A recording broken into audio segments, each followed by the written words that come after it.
this political reality. Sins carried out in your name.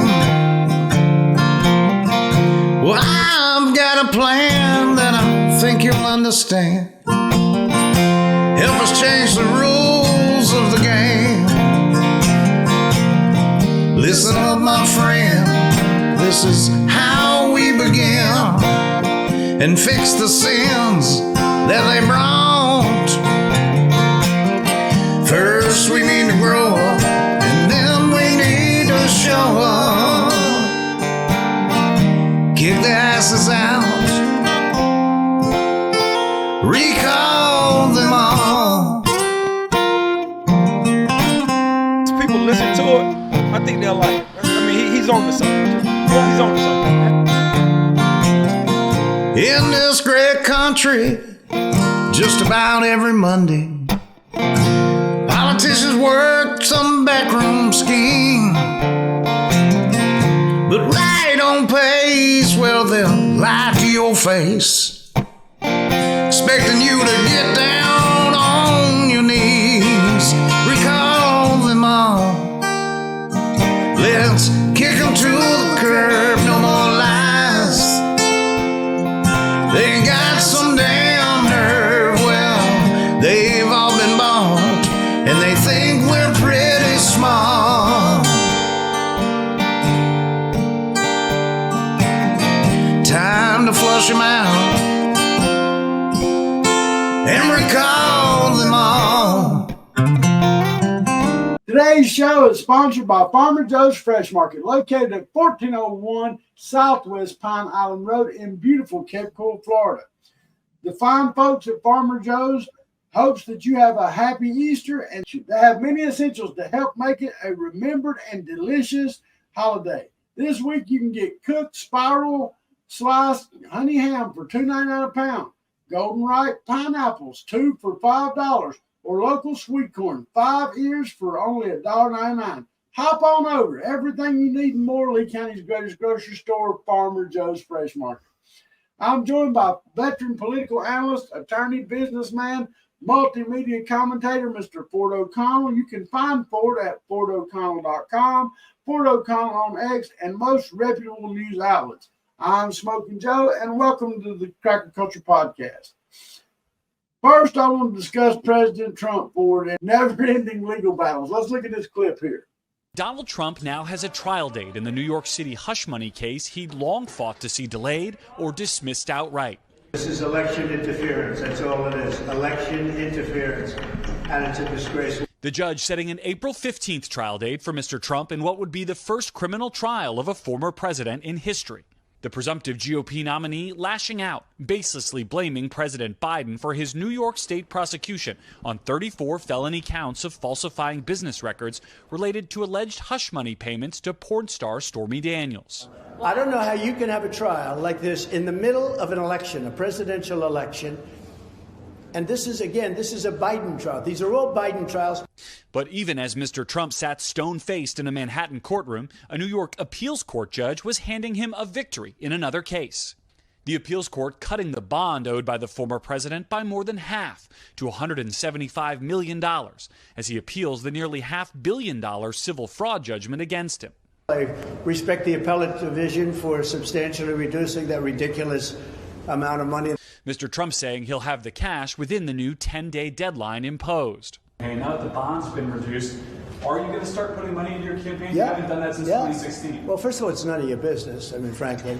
But I might do that. The Trump campaign using the appeals court ruling to fundraise for both their political and legal accounts, texting supporters, quote, huge victory, but now is not the time to celebrate. Well, Ford, it certainly seems like a huge victory with his near $500 million bond reduced to $175 million, which still seems unreasonable to me, Ford. I mean, $175 million, who's got that laying around? Well, you're exactly right. That is absolutely insane. And in my opinion, even the $175 million violate the 8th Amendment bar on excessive fines. I will say this. Thank God the adults came to the rescue here in the appellate court. But let me just put $175 million essentially, for people to be able to square this in their head, okay? There was no victim. There was no financial loss in this alleged fraud under a New York rule that's meant for the mob and not Donald Trump. Now, let's take two people that have built billions out of people. One being Sam Bankman-Fried, who just was this week sentenced to 25 years. His bond was only $250 million, okay? And he defrauded and destroyed families everywhere. And then we can come down to South Florida, and there's Bernie Madoff over in Palm Beach, who defrauded billions out of people as well. And his bond was only $10 million. But somehow, Donald Trump, with no victims, no financial losses, and the bank saying they want to do business with him again, somehow is going to have to pay upwards of $500 million if he loses this appeal. This is downright insanity, and it tells you why New York law is a kangaroo court. Well, one of the things, and I heard Trump's lawyer discussing is 175 million is actually more like 195 million when you get all the cost and the bail bonds and stuff, where the bail bonds would usually get 10%. However, that's 10% of 175 million that you're never getting back, no matter what. And that being said, if he puts up cash, then that shouldn't apply, but they're not acting like that. They're acting like he's going to go with the bondsman on this. Well, look, you're absolutely right about the sunk cost there, but also New York State requires you to put up 110% of the actual ruling value. So that's an issue. But remember what's so crazy about this, right? New York City lets people out of jail who have no money, who've committed 45 crimes. Right. But here I've got a former president of the United States who, again, is being backdoored under a rule that no one's ever been brought in New York State and still has to pay $175 million, well, plus 110%, bond. The whole thing is downright insanity. And let me tell you why it's even worse than just the 8th Amendment excessive fine, okay? They're obviously trying to break him financially because they think if they break him financially, this will help him politically. But what it also means is, remember, if he doesn't put up this money in the next 5 or 6 days, okay, he can't appeal the ruling of the case that never should have been brought. Well, this ruling by the appeals court has to be a burr under Letitia James's saddle. And she was trying to totally destroy everything he had. For now, with this ruling, what effect does this now have on Trump's assets? Well, look, luckily this week for Donald Trump, he became a few $1 billion richer with the fact that Truth Social went public, and I believe right now is ranked among one of the 500 richest men in the world. Look, he was going to be in real trouble if Truth Social didn't go public because, as you know, when you run a business and everything else, you don't have that kind of money lying around. To produce a $500 million bond like this is Letitia James and Judge Arthur Engoron were asking. I'm not sure Elon Musk and Jeff Bezos, the two richest men in the world, could actually be able to do that themselves, right on the spot. Well, in what the media is calling a hush money trial, Manhattan DA Alvin Bragg will face off with Trump's legal team in a couple of weeks. Judge Marchand placed a gag order on President Trump. What can you tell us about the effect this gag order is going to have? Because we all know Trump, he don't like to stay quiet. Well, look, you raise a good question. Let me go back 1 second to this fact, because now we're in a different New York case. I don't like this idea that they keep calling it a hush money because it reminds me of like Florida's Don't Say Gay bill that had nothing to do with Don't Say Gay. What this is about a non-disclosure agreement with Stormy Daniels, okay? And those are completely legal. This case should have never been brought for the following reason. You'll hear things like statute of limitations. The real reason why this case never should have been brought is because Alvin Bragg, a state prosecutor, is trying to enforce federal election law, which he has no authority to enforce, in which the federal bodies that do have the ability to enforce this, the Department of Justice, the Federal Election Commission, decided not to bring this case further. 10 years ago, the United States Supreme Court, because John Edwards was in a similar position, a Democrat, they ruled that, nope, you can't, this is not a campaign contribution. So the whole case shouldn't be brought. Now, let's get to this gag order. This is 1,000% political because people need to understand. When you're in a criminal trial like this, you have to be in court every day, and this trial is going to go on for likely 6 weeks. So what they're trying to do is use this gag order to harm him politically, because if he ever informed the public about what I just told you, Joe, the public would turn against this New York trial and see it for what it really is. And this gag order also makes no legal sense. If your whole point was, let's say you wanted to say it's all about protecting justice in the process, then the judge would put a gag order on everybody, Alvin Bragg, Donald Trump, and the witnesses. But notice there's only a gag order on Donald Trump, and that was asked by Alvin Bragg. Again, it's all political, because we all know that Donald Trump is the greatest earned media machine in the history of America. And if they find out what's going on in this New York courtroom, Americans, voters who don't even like him will go bonkers. Well, I'll tell you one thing that really bothered me about all this is like MSNBC and a couple others, they come off with a deal where Trump is endorsing the sale of Bibles. And they made a big deal out of that. And it really, I was offended by what the mainstream media said, that Trump was selling expensive Bibles, which it was, I think it's a $60 Bible. And then their take on it, look, I don't care who sells a Bible. I mean, if you sell Bibles, you shouldn't be chastised for it. But they said what Trump's actually saying is the Bible you have is no good. Unless you have his mega Bible, you're not a real Christian. And that's what they're portraying. I've seen this on 3 or 4 different outlets yesterday. Well, look, every single time they're going to do anything possible to slander Donald Trump. This is just the latest in, many different things. Let me tell you about another slander that they have on him, which is the idea on MSDNC. What they're saying is that because Trump now has Truth Social, if you want access to Trump, just buy his stock, and therefore Trump can be bought. They're playing this game every which way to Sunday. And unfortunately, remember, half of America doesn't have a clue about what's going on. And if you tell a lie long enough, guess what happens? It becomes reality for half of America. Well, the Democrats has got a lot of issues. One thing I want to talk to you about is RFK, Robert Kennedy Jr., and he selected 38-year-old Nicole Shanahan to be his running mate. I got to be honest with you, Ford. You're more familiar with Shanahan than I am. I want you to tell us what you think about this VP hopeful. Nicole Shanahan's a 38-year-old tech entrepreneur from California. I mean, she was raised by Chinese immigrants. She's young, she's a woman, she's got some optics for him, but she is a far lefty. And I mean left of like AOC lefty. This woman does not want to, she hates the cops. She gave money to $100,000 and some odd to George Gascon, probably the worst Soros DA in America. I mean, she is left as they come. So the thought that Robert Kennedy was trying to appeal to moderates, let me tell you something. If you were questioning whether or not Robert Kennedy was a liberal, now we know for sure he's a dyed-in-the-wool liberal, because he just picked essentially the Chinese AOC. Well, the Democrats are not happy with RFK Jr. Or actually any third-party candidates. What are you hearing about their efforts to thwart third-party candidates, the Democrats? Well, they're building a legal Death Star. Remember, the idea, this is the great irony of 2024. The Democrats will tell you that democracy is on the ballot. But at the same time, the only person who's allowed to be on the ballot is Joe Biden.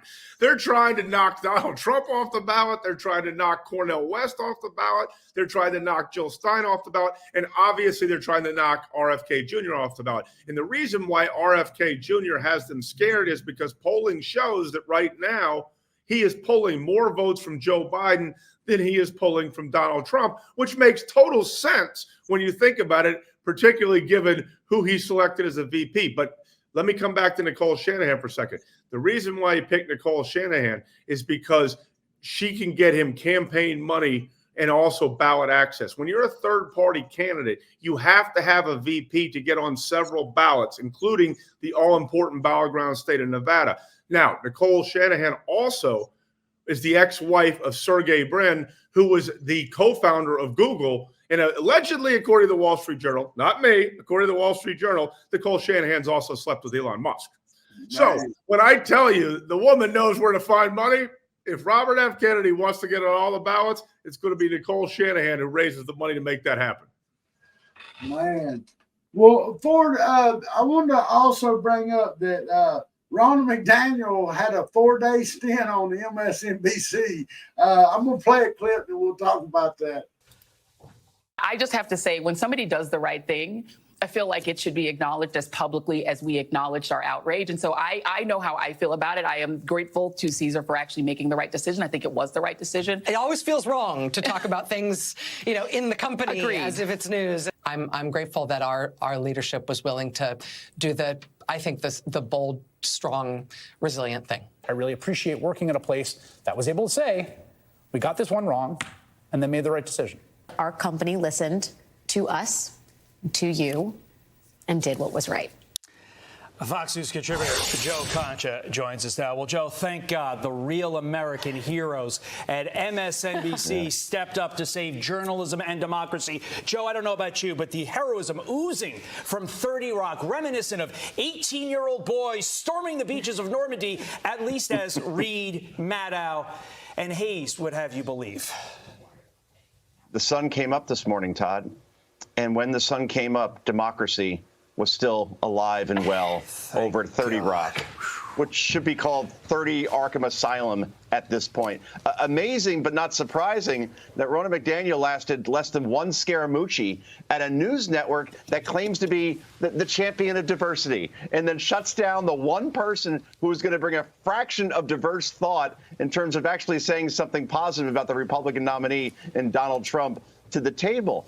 I would say the inmates are running the asylum over there, but that's an insult to, inmates everywhere. And here we have management getting publicly shamed and bullied over there for the past 48 hours. Multiple millionaire members of so-called on-air talent bringing insubordination to a whole new level by calling on their bosses to apologize, pull the contract of a new contributor, some saying they weren't consulted first before this contributor was hired, as if employees have any say on who the employers hire. The egos over at that place, Todd, Carly, make the Goodyear blimp look like a drone. So now McDaniel is out. The safe space has now been saved. And the people who drove her out in the name of truth and sound journalism are the same ones who insisted the Steele dossier was real, insisted Donald Trump is a pawn of the Kremlin, insisted that Hunter Biden's laptop was, in fact, Russian disinformation. So stop talking about truth, please, when all you do is push lies knowingly, even after the fact when they're proven not to be.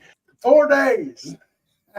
But the thing that just floors me, I've never in my life thought about going and publicly criticizing an employer. And I know if one of my employees done it to me, they'd be out before somebody else was. Look, this whole situation is bonkers. And what's so amazing here is was never a big fan of Rona McDaniel. Okay. In fact, I'm not a big fan of any RNC chair, maybe unless we're talking about Haley Barbour in the 1990s. MSNBC and NBC have me defending McDaniel. That's how bonkers this whole thing is. So, Joe Concha made a lot of great points. Joe Concha's a smart guy, friend of mine, good guy. But let me just drill it down a little bit further.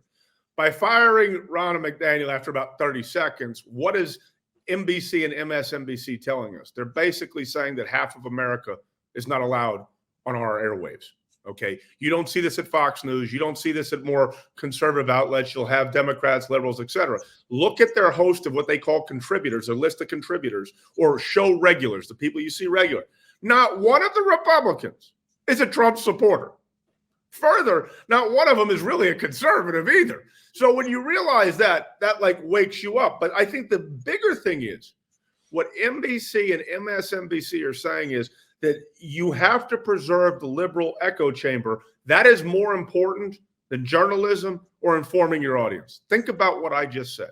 Preserving the liberal echo chamber, particularly in 2024, is the most important thing versus the free flow of information and people making up their own decisions.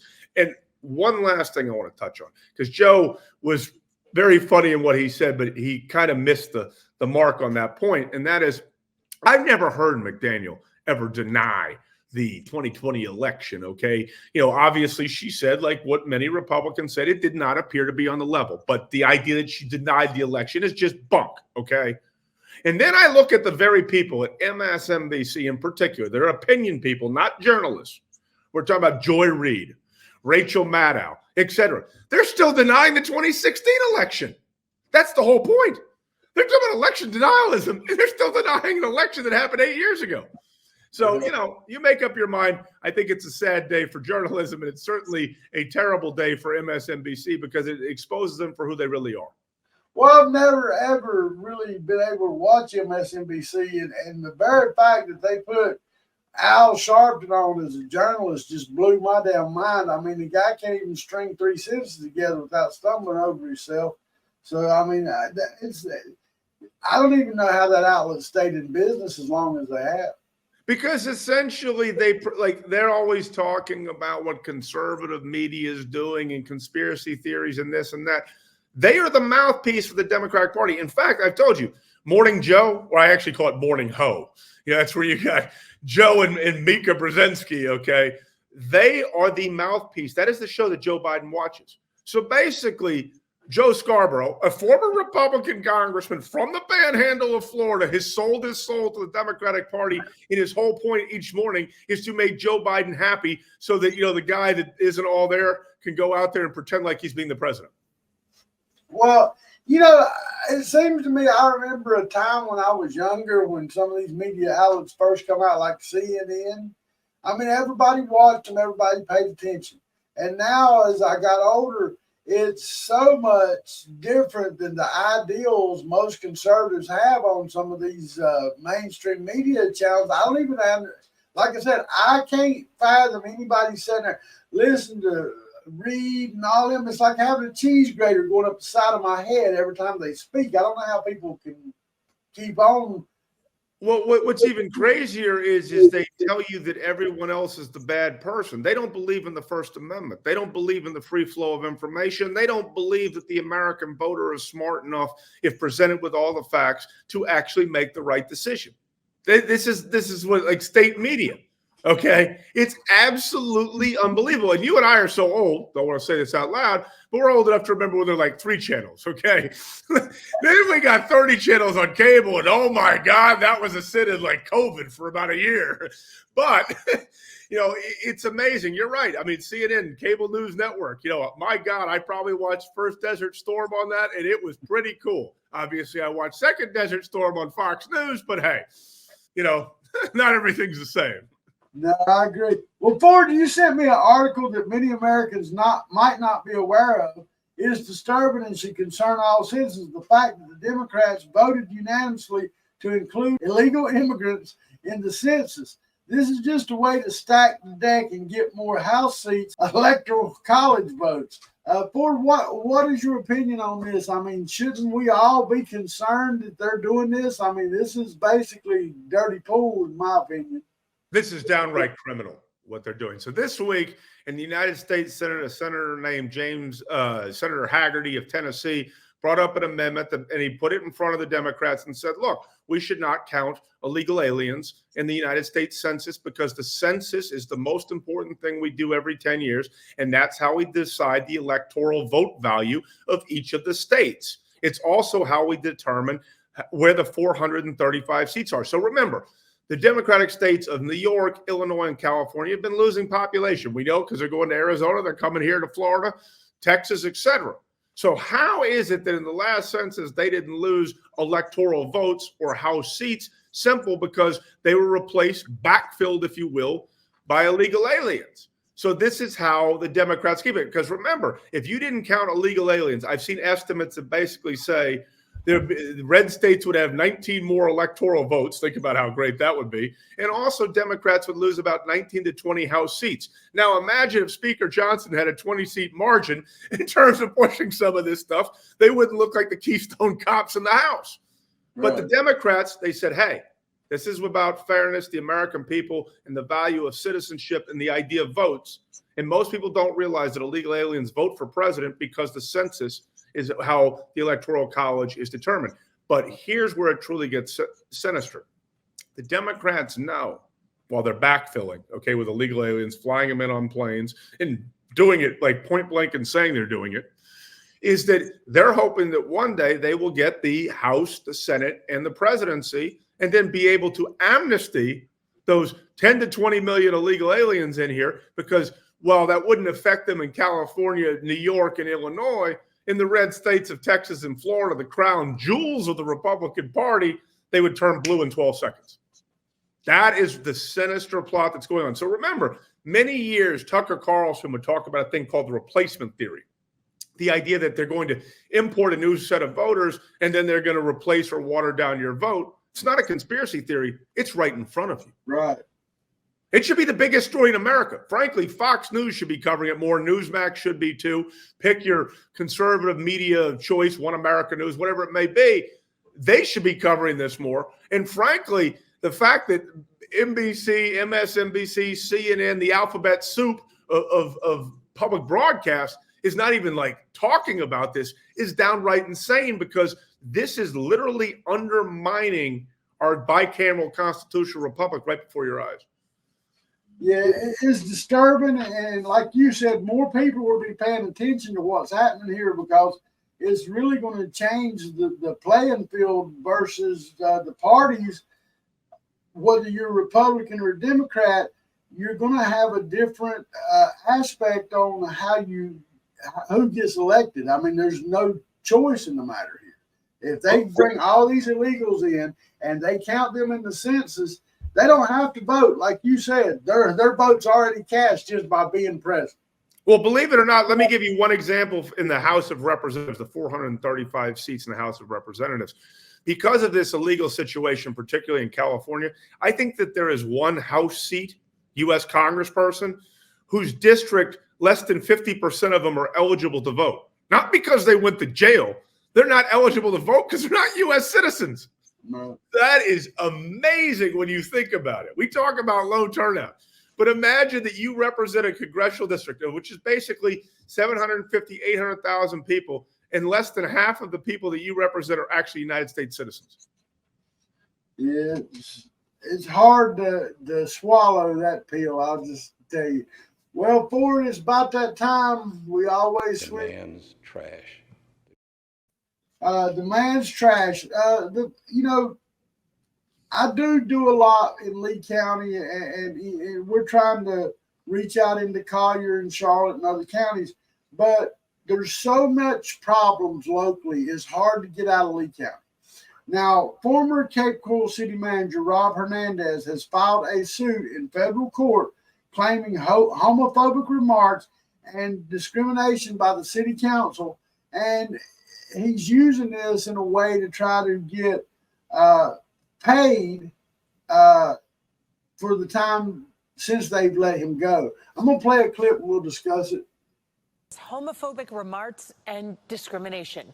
That is what former Cape Coral City Manager Rob Hernandez is accusing City Council of in a new federal lawsuit. Hernandez has been fighting the city since he was fired last year. NBC2's Hope Salmon is live outside City Hall walking us through the new lawsuit. For more than 3 years, Rob Hernandez was filling the city manager role, and he doesn't think there's a fair reason for why he's not doing that anymore. So now he's asking for the money he thinks he deserves. More than a dozen pages filed with reasons why the former city manager, Rob Hernandez, believes the city of Cape Coral did not renew his role. In the documents, he reports charges of discrimination, saying there was a lot of pushback when he hired Miss T. Woodbury because she's an African-American woman. Council members questioned why he didn't hire a lower-level white female employee who scored lower in the evaluation process. Another major allegation made is Mayor Gunter objecting to hiring lesbian employees and for allowing donations to the Cape Coral Gay Pride Parade in 2022. He believes that because he resisted these discriminatory views, his contract was not renewed. A longtime Cape Coral resident, Jay Phillips, frequently attends the meetings. It's kind of the start of, I think, many lawsuits to come. This is the second lawsuit to be filed against the city. The last one was because a city member spoke out at a city council meeting, then got kicked out. I think that something needs to be done to hold these council members accountable for their actions, and nothing's being done. They're getting away with bloody murder. Others have different opinions about Hernandez's lawsuit. He is trying to get money from our city that he doesn't deserve. Susan Shelby is curious to know how far the suit will go. His contract was over. He signed a contract for an amount of time that he was going to work, and that was up. And it was truly the discretion of the board as to whether or not they wanted to renew his contract. Hernandez is requesting a trial to get money and benefits for the job, including lost salary and bonuses. Now, Ford, I want to make sure everybody, I played that clip because, you know how they do when you give an interview, they cut out a lot of pieces. I don't want nobody to think, I don't agree with Rob Hernandez by no measure of the word. He does not deserve anything. He does not deserve pay for the time. His contract was just not renewed, and they got somebody else. Now, that being said, was there some hokey pokey stuff going on to get rid of him? Yeah. Now you've got Ilchism, who is now the like top paid city manager in the state, and and his father is one of the heads of the union. So yeah, there's reason to see that they got rid of Hernandez for reasons that maybe wasn't because of his employment. But however, I don't agree. I didn't agree with Rob Hernandez. They put thousands of dollars in the LGBTQ parade, and they blamed Rob for all that. However, they done it after he was gone too. So I mean, how do you blame somebody and fault them for something when you turn around and do the same thing after they're not there? I don't understand it. Okay, first thing, you looked very good on NBC2. Let's give you a little hat tip on that. I think in this case, both sides can actually be true. I know you're not backing Robert Hernandez. What I'm saying is the allegations that Robert Hernandez is looking for money because essentially he was not renewed, and this is really an ambulance chasing operation on his side. That's true. But it also could be true that the Cape Coral City Council ain't always on the level. And they've been doing some things, and nobody holds them accountable. So what I'm trying to say is both things can be true in this story, and I just don't know how the reporter didn't see that.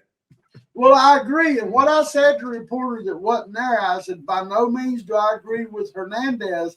I don't think the entire board has no type of homophobic tendencies or have any problem with race. There might be a few, and I'll give them that. There's probably a couple, and I wouldn't go. I'll go as far as to say I would lean toward the mayor being one of them, but that's not the whole entire board. I just don't. Do I think the whole entire board needs to be done away with? I absolutely do, but I want to be fair and honest about it.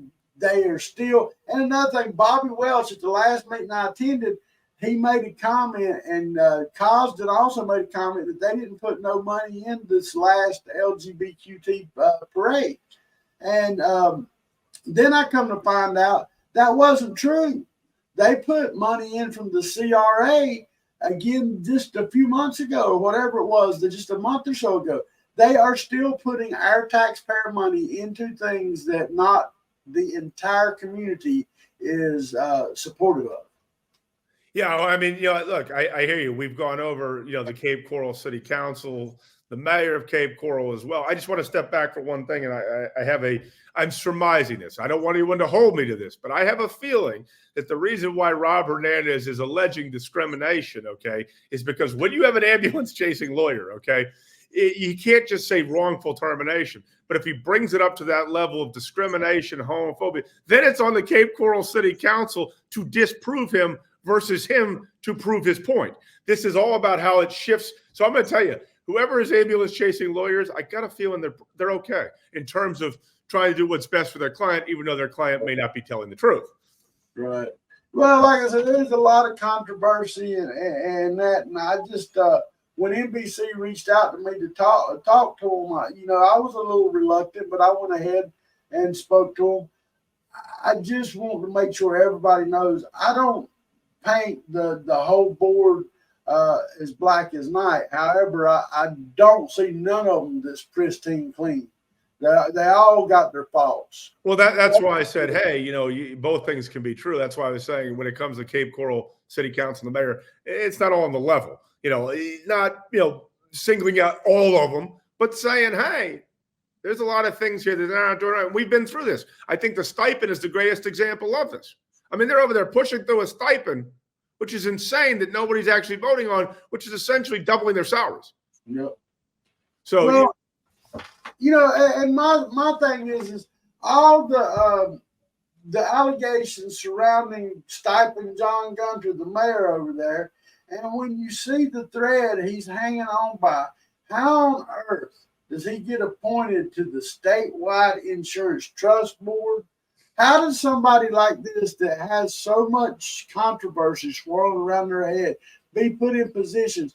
And then he was also, I think I told you, he was made the League of Cities made him like a hometown hero or something award. It's just incredible, Ford. I don't know. I don't understand.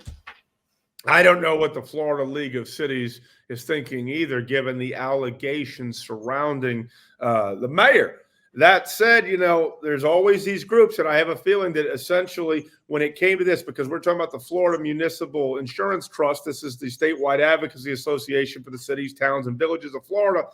You know, I have a feeling that they probably rotate mayors, and his time came around, and obviously they want to give mayors that seem to be around long enough an award here or there, so they'll play ball with whatever it is they want them to do. Well, I can't help but feel like it's like, you know, in business when you're in certain aspects, depending on how much you pay to be an organization, they tend to give you little tokens for your donations. You mean like Scientology? Yeah, I can't help but think that the city of Cape Coral is giving the League of Cities a lot of cash to rough the feathers up on old Gunter there. That's why there's nothing logical about government. I keep trying to make this point. You think we're going to be run, you know, a certain way, and you find out it's run totally different. It isn't based on merit. It's not run anywhere like the private sector. It's just a whole bunch of, well, greedy people taking advantage of the taxpayer. Yeah. Well, Ford, I want to jump over here to the Lee County School District drama. This week, many citizens attended a curriculum meeting to discuss the letter that was drafted to protect students from inappropriate reading material. I wasn't present, but after hearing board member Chris Patricia describe it as mob-like, I made it a point to listen to the recording in its entirety. I could not reach that conclusion, Ford. It sounded like realistically, Ford, I was expecting chaos. But that's not what I heard. It was very civil, and the long and short of this is the Purple Group wants to do away with this letter for parents to opt in or opt out of their child seeing pornographic material, and the conservatives want as much protection for their children as possible. Now, board member Patricia favors the Purple Group. I think she's even got an aunt that's a member of it. And from what I heard, the conservative parents had a better argument than the Purple Group. When I was listening, the main thing that they complained about is the people clapping for the conservatives who spoke. That was the only chaotic thing. Nobody was screaming. Nobody was getting up in nobody's face. And, you know, and for a school board member to go back the next day to the actual action meeting of the school board and make up something like that, I just think it's just unconscionable that she would tell a lie like that. It's partisan politics. That's what's taking place right there, Joe. I mean, I think it's great that the parents have to be able to opt in or opt out of what it is their kids see. Remember, this is what we're concerned about. Look, when you've got people under the age of 18 years old, this is when their brain is most, not well formed. And they can be indoctrinated regardless of whatever it may be. And, you need to be able to protect that, because there's a reason why we don't let minors drive. There's a reason why we don't let minors vote. There's a reason why we don't let minors get married. And there's a reason why, well, we should be lowering that, but there's a reason why you also can't buy a firearm if you're 5 years old. I mean, it's just some basic common sense here. And frankly, with what's going on in the schools and the push by the national teachers unions to sort of push some of this political ideology. We talk about this every single time, Joe. And I always say, you and I were lucky when we were growing up in the 70s and 80s, because I think what people seem to miss is that when it comes to teachers, there's only two things I don't want to know about my teacher. I don't want to know their sexual orientation, and I don't want to know what political party they're from. And all I really want to hear is the ABCs and the 1, 2, 3s, and not about the birds and the bees. Unfortunately, That isn't what's going on, even as our governor, who's made some mistakes on this front, and that's why he's amending things, etc. But his heart's in the right place, and we just need to get it streamlined, if you will. Well, again, I stay on top of a lot of the school board stuff, and I got a message last night, and it come from a very credible source. It informed me that Larry Stevens, chief of operations, was forced to resign. This statement was sent to me stated, and I quote, Superintendent Bernier painted Mr. Stevens as a failure. Mr. Stevens was not allowed to expose things, and he was encouraged to cover things up. Mr. Stevens didn't agree with the cover-ups and thought certain individuals should be held accountable. The statement continues to say that Mr. Stevens will be missed, and employees plan to attend next week's board meeting to express their displeasure in the board and superintendent's incompetence, end quote. Now, that came to me. Now, this has got a lot to do with transportation. And we talked about Roger Lloyd and those fellows over there, and that's exactly what happened.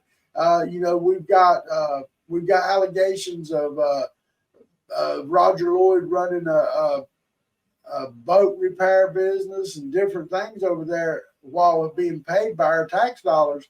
And, if this is the case, Mr. Stevens has tried to point it out, and the school board just shut him up. That's not fair to us. It's not fair to Mr. Stevens, but it's definitely not fair to the citizens. Well, look, these are allegations at the moment, though. You and I believe wherever there's smoke, there's fire in this case, and I think that you need to interview Mr. Stevens. That said, here's what the allegation is. You can't have a side hustle on the government dime if you're not doing the job that you're being paid for by the government. That is essentially the allegation. Am I wrong? No. Okay, well, that's the point, and I think more people need to know about that because, again, what is the biggest use of tax dollars in Lee County? The schools. Yep. Therefore, we all have to be on one simple thing. We need to have a safe, effective education delivered on time that isn't bilking the taxpayers of Lee County. How hard is this to understand? And the state of Florida, for that matter. So, this should concern everyone because we always talk about it. Right now, we are in the heyday of South Florida. Some would argue the heyday of Southwest Florida in terms of people coming and, being on the news and everything else from Naples to Boca Grande. We got to get to the bottom of this because, unfortunately, while we live in the freest state in the country, you and I have discussed this, I'm a little concerned that we live in the most corrupt state in the country and potentially the most corrupt county within the most corrupt state in the country. That should concern everybody. Just because things are going well does not mean you shouldn't look under the hood. I totally agree. Well, like I said, we know that the superintendent, Christopher Bernier, is on short time. Come election time, he's going to take another position somewhere else because, they're not going to let him stay here. I really hope that the citizens will look into these local elections much harder this year. And again, we're starting to get a few people that's putting their name in the hat, but we really need more grassroots candidates to come out and run for it. Not just for like city council, or they need to run for these school board jobs because we need somebody in there that really puts the kids first and the citizens first. Look, as we've always talked about, it can be basically from mosquito board all the way up to state senator. But when it comes to the two positions that have the greatest impact on Lee County, the greatest impact obviously is the county commissioners. The second greatest impact is the school board. Because, again, the county commissioners are about our day-to-day living, and the school board is about the next generation of Lee County residents. And that is why those are the two most important positions. Well, before we're starting to wrap it up here, you got any big Easter plans? Just got the family for Easter getting ready. Let's put it that way. I will say this. I will make sure that I go to the gym before the eating and the Easter egg hunt and everything else, as well as, obviously, giving, going to church too. So, we'll see what's going on beyond that. Big day, big day. Yeah, Easter Sunday is always a big day for everybody to get dressed up and eat plenty of ham. I'll be stuffed by 9 p.m.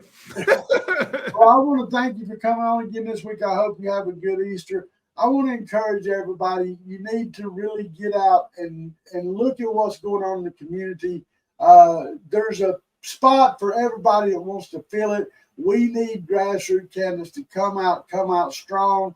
And on a final note, I would like to give a shout out to our new friend Wes Herndon.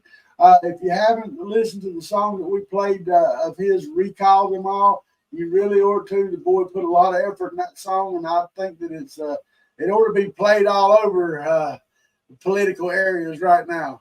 Well, Ford, I appreciate it, man. And happy Easter, my friend. You too. Give our best to the family, and until next time. Till next time, you got it. Love, peace, and good grease. I love you, Florida.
Let me hit this off. Boom, boom, boom.